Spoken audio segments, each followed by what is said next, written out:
నోటి మాటతో సృష్టిని తన చేతులతో ఈ మనిషిని చేసిన దేవుడు దీనుడై పవలించెను పశువుల పాకలో.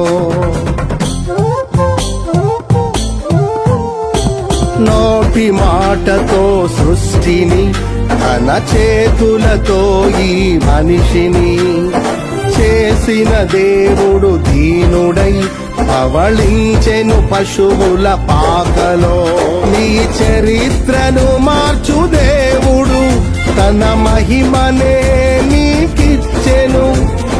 యూదా ప్రధానులందరిలో నీవు అల్పమైన దానవు కావు. యూదా ప్రధానులందరిలో నీవు అల్పమైన దానవు కావు. స్తుతియో మహిమ ప్రభావము ఎల్లవేళల ప్రభు